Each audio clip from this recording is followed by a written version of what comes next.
వి gold trusted gold buyers తాకట్టులో ఉన్న బంగారాన్ని విడిపించి ఈ రోజు ఉన్న మార్కెట్ ధరకే కొనబడును. మరిన్ని వివరాలకు సంప్రదించండి 77107720. Hello viewers, welcome to RTV. నేను మీ మనోజ్. కర్నూలులో బస్సు అగ్ని ప్రమాదానికి సంబంధించిన అంశం 2-3 రోజులుగా ఎక్కడ చూసినా కూడా పెద్ద ఎత్తున చర్చనీయాంశంగా మారింది. అసలు ఏం జరిగింది? ఈ బస్సు ప్రమాదంలో 19 మంది మరణాలకు కారణం ఏమైంది? ప్రతి ఒక్కరు కూడా ఆర్టీవీలో మీరు చూస్తూనే ఉన్నారు. చాలా క్లుప్తంగా వివరంగా మీకు అర్థం కావడం కోసం ఒక షార్ట్ వీడియోలో నేను మీకు చెప్పే ప్రయత్నం చేస్తాను. అట్ ది సేమ్ టైం ఈ బస్సు ప్రమాదంలో బయటపడ్డ వాళ్ళ సీట్ నెంబర్లతో సహా మీకు ఎక్స్ప్లెయిన్ చేయబోతున్నాను. సో ముందుగా ఈ బస్సు ప్రమాదం జరిగింది అర్ధరాత్రి, అంటే తెల్లవారుజామున 2:40 సమయంలో ఈ ఘటన చోటు చేసుకుంది.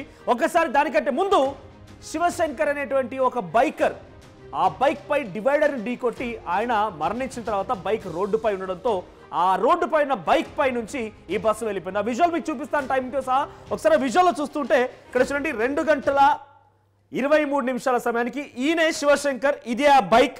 ఈ బైక్ కి హెడ్ లైట్ కూడా లేదు, ఈ బైక్ కి నో హెడ్ లైట్ కూడా లేదు. ఇండికేటర్ నడిపిస్తున్నాడు, మద్యం సేవించినట్టుగా కనబడుతోంది. అక్కడ నుంచి రావడం, బైక్ ని ఒంటి చేత్తో తిప్పడం. చూడండి, ఇక్కడ స్కిడ్ అయిపోయాడు, మళ్ళోసారి స్కిడ్ అవుతాడు, 2 సార్లు స్కిడ్ అయిపోయాడు. ఇక్కడ నుంచి వస్తూ కూడా చూడండి, ఒంటి చేత్తో మద్యం సేవించాడు.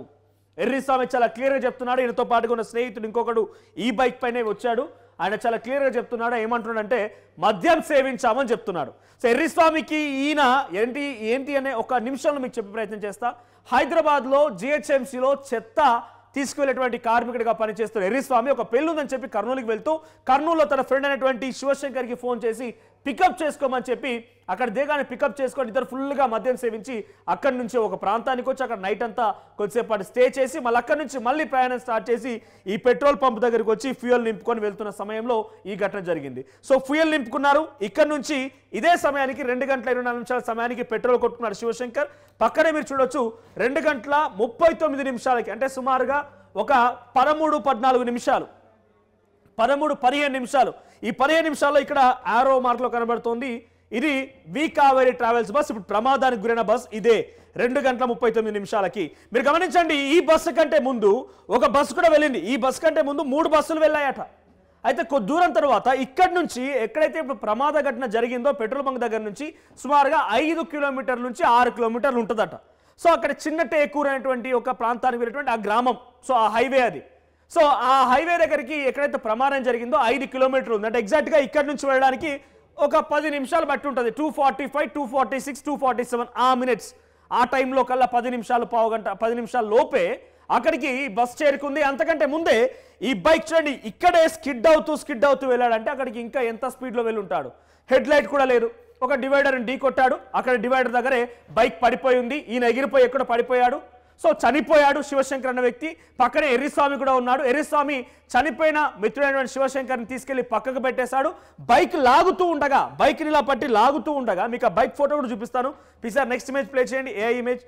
సో దాంట్లో ఈ బైక్ చూడండి, ఇక్కడ బైక్ పడిపోయింది. ఇది ఏఐ క్రియేటెడ్ ఇమేజ్. ఈ బైక్ ఇక్కడ పడిపోయింది. ఈ బైక్ని పక్కకి లాగుతూ ఉన్నాడు. లాగుతూ ఉన్న సమయంలో ఒక ఆర్టీసీ బస్ వచ్చిందట. ఇది శివశంకర్ మిత్రుడు ఎర్రిస్వామి స్వయంగా చెప్తున్న మాట. ఆ ఆర్టీసీ బస్ వచ్చింది. ఆ బైక్ లాగుతున్న సమయంలో ఆ వ్యక్తి బైక్ లాగడానికి చూసిన ఆర్టీసీ డ్రైవర్ తప్పించుకొని లెఫ్ట్ సైడ్ నుంచి వెళ్ళిపోయాడు, సేఫ్గా వెళ్ళిపోయింది. ఆ తర్వాత వచ్చింది ఈ వేమూరు కావేరీ ట్రావెల్స్ బస్సు వచ్చేసి అక్కడ ఎవరిని గమనించకుండా వేగంగా వస్తుంది. ఆ వేగంగా వచ్చే క్రమంలో ఇక బైక్ని గమనించలేదు. ఆ అసమర్థపు సమాధానం డ్రైవర్ చెప్తుంది ఏంటి, నలుపు రంగు వాహనం అది, బైక్ అది కనిపించలేదు, రోడ్డు మీద ఉంది, వర్షం పడుతుంది, సడన్గా బ్రేక్ వేయలేం కాబట్టి మాకు వాహనం కనిపించలేదని డ్రైవర్ చెప్తున్నాడట. ఎంత నిర్లక్ష్యం సమాధానం అది. సో ఈ బైక్ని లాగే ప్రయత్నం ఎర్రిస్వామి చేస్తూ ఉండగా వెంటనే బస్సు వచ్చింది వేగంగా. ఈ బైక్ని పైనుంచి ఎక్కించుకొని వెళ్ళిపోయింది. ఈ బస్సు ఇంకో ఇలా ఎగ్జాక్ట్గా బైక్ రోడ్డుపై పడింది. ఈ బస్సు వచ్చింది, ఈ బైక్ని ఢీ కొట్టి ఇలా రాకుతూ వెళ్ళిపోయింది. సో కొద్ది దూరం 300 మీటర్ల వరకు ఇలా రాకుతూ వెళ్ళిపోయిన తర్వాత స్పార్కిల్స్ వచ్చాయి, పెట్రోల్ లీక్ అయిపోయింది, ఫైరింగ్ స్టార్ట్ అయింది. ఫైరింగ్ స్టార్ట్ అవ్వగానే ఈ బైక్ పొజిషన్ చూసారు కదా, టువర్డ్స్ లెఫ్ట్. ఇది బస్ డ్రైవర్ సీట్ అనుకుంటే టువర్డ్స్ లెఫ్ట్, నెంబర్ ప్లేట్ నుంచి అటు మధ్యలోకి, అంటే ఇది నెంబర్ ప్లేట్ ఇటు మధ్యలోకి, ఇటువైపు టైర్ మధ్యలోకి, ఇక్కడ దీని లోపలికి కిందికి బైక్ వెళ్ళిపోయింది.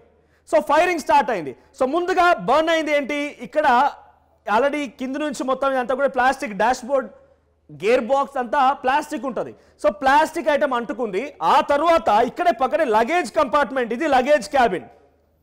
ఎగ్జాక్ట్గా ఇది లగేజ్ క్యాబిన్. ఈ లగేజ్ క్యాబిన్ ఏమైపోయిందంటే దాంట్లో 400 మొబైల్ ఫోన్స్ ఉన్నాయి, ఒక సిలిండర్ కూడా ఉంది. 400 మొబైల్ ఫోన్స్కి వెంటనే బ్యాటరీ లిథియం బ్యాటరీస్ అన్ని కూడా బ్లాస్ట్ అయిపోయాయి. ఏసీ కంపార్ట్మెంట్ కూడా ఇక్కడే ఉంటుంది, ఏసీకి సంబంధించి ఆ కంపార్ట్మెంట్ కూడా. సో ఇవన్నీ కూడా వెంటనే అంటుకున్నాయి. ఇటువైపు ఉన్నది మొత్తం కూడా వెంటనే ఒకదాని వెంట ఒకటి అంటుకొని విత్ ఇన్ ఫ్రాక్షన్ ఆఫ్ సెకండ్స్లోనే బస్ మొత్తం కూడా ఫైరింగ్ స్టార్ట్ అయింది. అయితే ఇక్కడ వెంటనే ఇరుక్కోగానే డ్రైవర్ కనుక ఈ డోర్ని చూసారా, ఈ డోర్ని కనుక ఓపెన్ చేసి ఉంటే అది పుల్ అండ్ పుష్ కాదు, అది మనం తోస్తే రావడానికి తీస్తే రావడానికి అది పుల్ అండ్ పుష్ కాదు, అది కంప్లీట్గా బటన్ సిస్టమ్ ఉంటుంది ఈ బస్సెస్కి. సో బటన్ ఓపెన్ చేస్తున్నా వెంటనే ప్రయాణికులు బయటకు వచ్చేవారు. లేదా మొదటిసారిగా ఎప్పటికక్కడ ఇలా తాకిన వెంటనే ఆ కుదుపుకు లోనవుతుంది కాబట్టి అలా ఆగిపోతే అప్పటికే బాగుండేది. కానీ కుదుపుకు లోనైనా ఆగలేదు, అలానే తోసుకుంటూ వెళ్ళిపోయాడు. డ్రైవర్ నిర్లక్ష్యం చాలా స్పష్టంగా కనబడుతోంది. At the same time Erriswamy ఎవరైతే శివశంకర్ మిత్రుడు ఉన్నాడో అలా అడ్డుగా వచ్చి చెప్పినా, లేకపోతే ఆయన ఈ మద్యం సేవించిన వ్యక్తిని వద్దురా మనం వెళ్ళొద్దు, మనం ఇక్కడ ఆగిపోదాం, పోతే చస్తాంరా అని చెప్పినా కూడా ఈ ప్రమాదం జరిగేది కాదేమో. సో ఇక్కడ ఈ బటన్ ఇది ఓపెన్ కాలేదు, డ్రైవర్ వైపున మంటలు వచ్చాయి, డ్రైవర్ వెంటనే దిగిపోయాడు, అటువైపున ఫైరింగ్ స్టార్ట్ అయిపోయింది, కింది నుంచి మంటలు చెలరగడం, ఇక్కడ లగేజ్ క్యాబిన్లో మొబైల్ ఫోన్స్ అండ్ సిలిండర్ అన్నీ కూడా ఒకదాని ఒకటి అంటుకొని మొత్తం కూడా పెద్ద ఎత్తున బ్లాస్టింగ్ గురైంది. మరి ఇప్పుడు కొంతమంది బయటపడ్డారు చూసారా, ఆ సీట్ నెంబర్లు మీకు చూపిస్తారు ఒకసారి ప్లే చేయండి పీసీఆర్. సో బహుశా మీకు స్లీపర్స్లో రిజర్వేషన్ చేసే వాళ్ళకి చాలా ఈజీగా అర్థమవుతుంది. నెక్స్ట్ ప్లే చేయండి. సో నెక్స్ట్ దాంట్లో మీకు అర్థమవుతున్న దాంట్లో ఈ సీటింగ్ అలాట్మెంట్స్, ఇవి సీటింగ్ అలాట్మెంట్స్. సో ఇది అప్పర్ బెర్త్, ఎక్కడైతే పైన పడుకునే వాళ్ళందరూ కూడా ఇది అప్పర్ బెర్త్, ఇది లోయర్ బెర్త్ కూర్చోడానికి, రైట్. సో ఇక్కడ గ్రీన్ కలర్ మార్క్స్ నేను చేసింది వీళ్ళంతా సేఫ్ అయిన వాళ్ళు, ఎవరైతే ప్రాణాలతో బయటపడ్డారో వీళ్ళంతా కూడా సేఫ్ అయిన వాళ్ళు. సో L1లో ఉన్న వ్యక్తి సేఫ్ అయ్యాడు, ఎందుకంటే బస్సు వెనకాలే ఉంటుంది. సో బస్సు మీరు డోర్ ఎక్కిన తర్వాత వెంటనే లోపల ఇంకో డోర్ ఉంటుంది, మళ్ళీ ప్యాసింజర్స్ అందరికి కూడా ఒక సపరేట్ డోర్ ఉంటుంది, ఏసీ కంపార్ట్మెంట్ కాబట్టి. సో డోర్ ఉంటుంది, ఆ డోర్ ఓపెన్ చేయగానే ఫస్ట్ రైట్ సైడ్ మీరు ఎక్కిన తర్వాత ఫస్ట్ రైట్ సైడ్ ఉండేది L1. సో L1 కింద ఉన్న వ్యక్తి సేఫ్. ఆ తర్వాత ఇక్కడ చూడండి L4 L7, ఆ డోర్ తర్వాత ఉన్నది లగేజ్ క్యాబిన్ కింద. ఈ L4 L7 రెండు సీట్లు కూడా లగేజ్ క్యాబిన్ పైన ఉంటాయి, ఎగ్జాక్ట్గా లగేజ్ క్యాబిన్ పైన ఉండేటువంటి సీట్లు రెండు. సో ఎప్పుడైతే లగేజ్ క్యాబిన్లో ఉన్నటువంటి ఆ mobile phones and cylinder blast అయిపోయిందో, మొబైల్ ఫోన్స్ ముఖ్యంగా బ్లాస్ట్ అయ్యాయో, అప్పుడు వీళ్ళిద్దరికి చాలా ఎఫెక్ట్, అప్పుడే స్పాట్లో బ్లాస్ట్ అయ్యాయి కాబట్టి వీళ్ళు తప్పించుకోలేకపోయారు. సో L1 L2 సేఫ్, ఇటువైపు left side L2 safe. L3 వెంటనే bus driver seat, bus driver వైపు కూడా ఆల్రెడీ డాష్ బోర్డ్ నుంచి మంటలు వచ్చాయి. బస్ డ్రైవర్ సీటు ఇటువైపు చూడండి, మీరు బస్ డ్రైవర్ సీట్ చూస్తున్నారు అటువైపు. సో అటువైపు ఉన్నటువంటి బస్సు డ్రైవర్ సీటు అదంతా కూడా బర్న్ అవడం మొదలుపెట్టింది.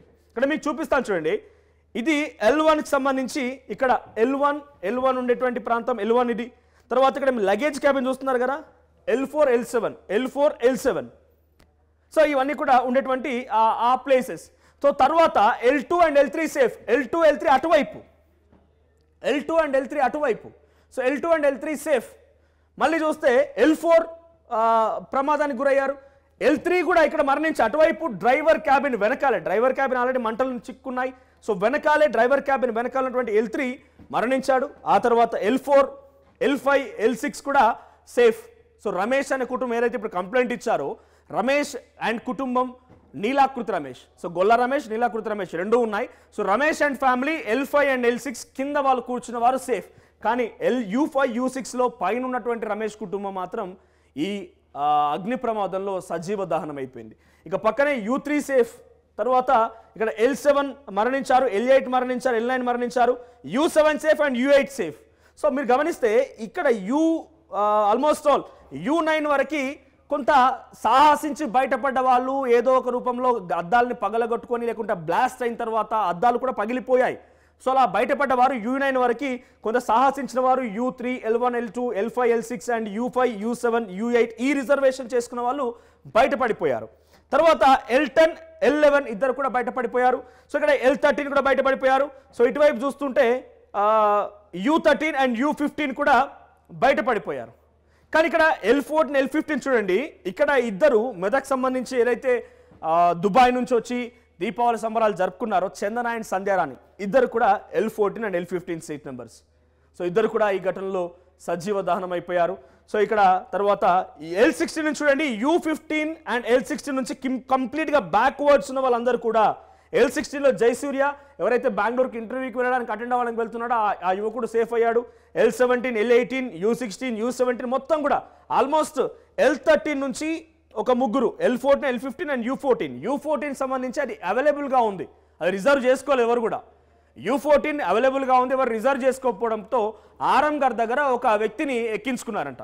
సో ఆ వ్యక్తికి సంబంధించి ఇప్పటివరకు మృతదేహం గురించి ఎవరు రాలేదు అని చెప్పి తెలుస్తోంది.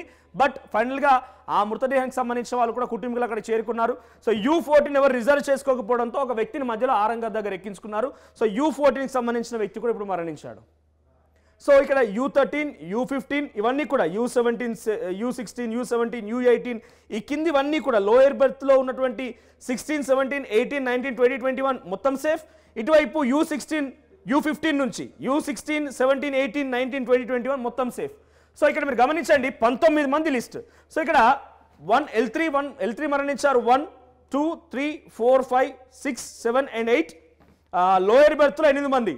L3, L4, L7, L8, L9, L12, L14 and 15 8 మంది లోయర్ బెర్త్లో ఉన్న వాళ్ళు మరణించారు. మోస్ట్లీ ఇక్కడ లగేజ్ క్యాబిన్ దగ్గర ఉన్నటువంటి L4, L7 ఫస్ట్లీ వాళ్ళకి ఎక్కువ ఎఫెక్ట్ అయింది. ఇప్పుడైతే లగేజ్ క్యాబిన్లో కూడా కొన్ని మృతదేహాలు లభించాయని చెప్పారో ఇక్కడ పైన ఉన్నటువంటి ఈ మృతదేహాలే లగేజ్ క్యాబిన్లో పడిపోయి ఉన్నాయి. ఇక లోయర్ బెర్త్లో 8 మంది. అప్పర్ బెర్త్ విషయానికి వస్తే U1, U2, 4, 3, 4, 5, 6, 7, 8, 9. సో అటువైపు 9 మంది. సో మొత్తంగా 17 మంది. సో 17 మంది మరణించారు. దీంట్లో మరి 19 మంది కదా అంటే U5, U6 ఈ ఇద్దరిలో కూడా కుటుంబం ఉంది, 4 ఉన్నారు. సో ఇద్దరు చిన్నపిల్లలు కూడా ఉన్నారు. సో మొత్తంగా 19 మంది. ఒక ఇద్దరు మద్యం సేవించిన సంఘటనలో 20 మంది మరణాలకు కారణమయ్యారు. 20 మంది మరణించారు. శివశంకర్ మరణించాడు ఆ డివైడర్ను ఢీకొట్టి. సరే పోతే పోయింది, ఆయన మద్యం సేవించాడు, వాడి ప్రాణం గాల్లో పోయింది కదా వదిలేస్తే వాడి కారణంగా బైక్ రోడ్డుపై ఉండడంతో కావేరీ ట్రావెల్స్ మరి ఆ డ్రైవర్కి కలలో వాడు నిద్రపోయాడా, పూర్తిగా ఇంకేదైనా జరిగిందా, కలలో ఇంకేదైనా పెట్టుకొని నడుపుతున్నాడో తెలియదు కానీ నాకు కనిపించలేదు, నలుపు రంగులో ఉందని మాట్లాడుతున్నాడు. ఒరిజినల్ డ్రైవర్ పక్కన పెట్టేసి ఎవరో ఒక అబ్బాయికి వాహనం ఇచ్చి కో డ్రైవర్కి వాహనం ఇచ్చి నడుపుతుండగా ఈ బైక్ని ఢీకొట్టడమే కాకుండా బైక్ని తోసుకెళ్తూ ఉండగా ఈ ఘటన జరిగింది. దయచేసి ఇక్కడైనా కొంచెం మారుదాం. మద్యం సేవించి రోడ్డుకి ఎక్కామంటే మనంతట మనమే అనుకుందాం. నేను పశువునైతే రోడ్డు ఎక్కుతా మద్యం సేవించి, లేదనంటే నేను రోడ్డు ఎక్కను.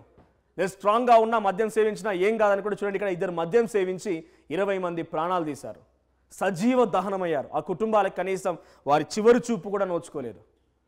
సో ఏదేమైనా ఈ సంఘటనకు సంబంధించి అందరూ కూడా కలవరపాటు గురి చేస్తోంది. దయచేసి ఒకసారి ఆలోచించండి. అట్ ది సేమ్ టైం ఈ సందర్భం వచ్చింది కాబట్టి ప్రైవేట్ ట్రావెల్స్లో మీరు ప్రయాణించే ముందు సేఫ్టీ ప్రికాషన్స్ గురించి ఆలోచించండి. ఎమర్జెన్సీ ఎగ్జిట్లు పనిచేస్తున్నాయా లేదా.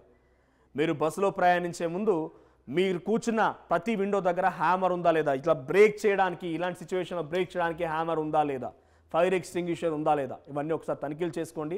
దయచేసి జాగ్రత్త.